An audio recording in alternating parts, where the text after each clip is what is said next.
Hello friends, आशा करती हूँ आप सभी की तैयारी बहुत अच्छी चल रही होगी यूपी पीसीएस प्रीलिम्स एग्ज़ाम के लिए और यूपीएससी एग्ज़ाम के लिए। तो उसी के रिगार्डिंग आज मैं बहुत इंपॉर्टेंट टॉपिक लेके आई हूँ पीएम स्वनिधि स्कीम पे, क्योंकि सोशल सिक्योरिटी स्कीम्स के ऊपर बहुत क्वेश्चंस आए हैं। अभी हाल फिलहाल के आप आयोग का पेपर देख लीजिए और संघ का पेपर देख लीजिए, ठीक है। तो दोनों में सोशल सिक्योरिटी स्कीम्स जो गवर्नमेंट की आई हैं उस पर बहुत अच्छे से क्वेश्चन उठ के आता है, उस पर फोकस बहुत रहता है। तो चलिए शुरू करते हैं पीएम स्वनिधि स्कीम से। इसमें बहुत डिटेल में सब कुछ दिया हुआ है, तो एक एक पॉइंट बहुत अच्छे से देख लीजिएगा। आप वीडियो रोक के पॉइंट नोट कर सकते हैं, ठीक है दोस्तों। चलिए शुरू करते हैं। PM Svanidhi scheme is a welfare scheme funded by the ministry of housing and urban affairs. ये स्कीम कब लॉन्च की थी? मोदी जी ने 2020 में लॉन्च की थी। फुल फॉर्म है इसका prime minister street vendors Atmanirbhar Nidhi, यानी PM Svanidhi street vendors Atmanirbhar Nidhi. किसने लॉन्च की है? Ministry of housing and urban affairs, ठीक है। लॉन्च डेट है 1 जून 2020। Duration of the scheme is June 2020 till March 2022। अच्छा दोस्तों, थोड़ा वीडियो हिल रही होगी क्योंकि मेरे पास कोई, मैंने जैसा कि लिखा भी है डिस्क्रिप्शन में, मैं कोई प्रॉपर वीडियो एडिटर और ये सब नहीं हूँ। मैं हमेशा पढ़ाई में ही रही, तो मेरे पास ना ऐसे कोई गैजेट्स हैं, कुछ भी नहीं है। मुझे पता भी नहीं कि कैसे क्या करना है। एक हाथ से मैं फ़ोन पकड़ के दूसरे हाथ से माउस से स्क्रॉल कर रही हूँ, तो इसलिए अगर थोड़ी सी वीडियो थोड़ा बहुत भी ऐसे हिल रही है तो प्लीज़ आप उस वजह से मतलब परेशान मत होइएगा, थोड़ा मेरा साथ दीजिएगा, सपोर्ट करिएगा मुझे। Credit of up to 10,000 for 1 year duration, ये स्कीम के बेनिफिट्स हैं, ठीक है। तो 10,000 तक इनको मिलेगा 1 साल के अंदर अंदर। और स्ट्रीट वेंडर्स या हॉकर्स जो भी अर्बन एरियाज़ में रहते हैं ना, semi urban areas, rural areas, उनके लिए ये स्कीम निकाली थी, ठीक है। और इसमें बस डॉक्यूमेंट्स चाहिए होता है, सिर्फ आधार कार्ड और वोटर कार्ड। आपने देखा होगा कि ये स्वनिधि की वजह से बैंक्स के ऊपर बहुत ज़्यादा स्ट्रेस आ गया था, इतना प्रेशर था कि मतलब लोन करना ही करना है, सैंक्शन चाहे जो मर्जी हो जाए, मतलब पकड़ पकड़ के सबको दिया जा रहा है, ठीक है। तो वो चीज़ आ रही थी, है ना। तो चलिए अब आगे देखते हैं कि ऑब्जेक्टिव क्या है। कि स्ट्रीट वेंडर्स हमारे अर्बन एरिया में बहुत इंपॉर्टेंट रोल प्ले करते हैं, जैसे वेजिटेबल्स वेंडर हो गए, फ्रूट्स वेंडर हो गए, रेडी टू ईट आइटम्स जो चाट पापड़ी वाले होते हैं, उन सबको हेल्प करने के लिए कि वो अपने आप को रीस्टैब्लिश कर लें, क्योंकि कोरोना वायरस लॉकडाउन की वजह से उनके सबके धंधे ठप हो गए थे।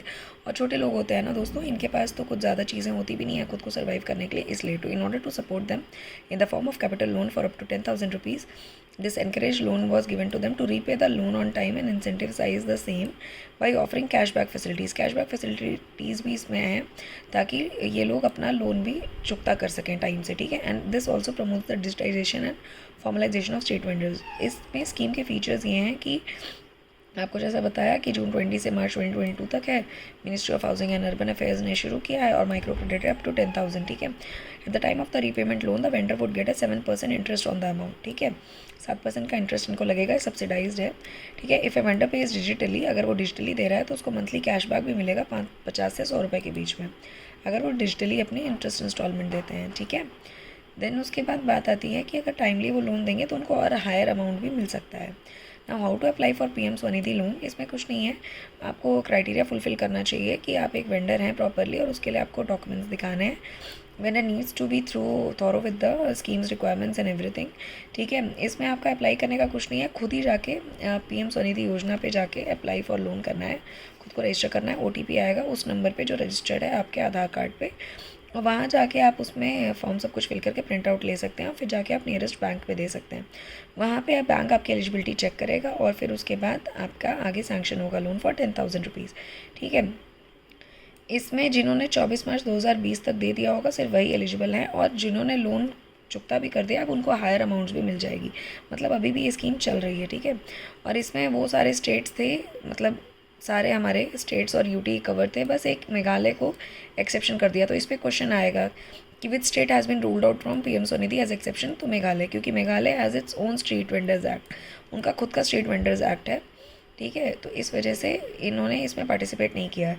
अब इसमें डॉक्यूमेंट्स क्या क्या चाहिए मैंने आपको बताया, वोटर कार्ड और आधार कार्ड चाहिए, और इनके पास कोई वेंडिंग सर्टिफिकेट भी नहीं है, but they are officially identified as street vendors, so they can request for a provisional certificate of vending, ठीक है। Urban local bodies can assist the street vendors in obtaining a professional certificate of vending through an IT based platform. ये एक निकालना होता है, ये मिल जाता है। Once the provisional certificate and identification card are granted to the vendor, they will be able to obtain the benefits of the PM Swanidhi scheme.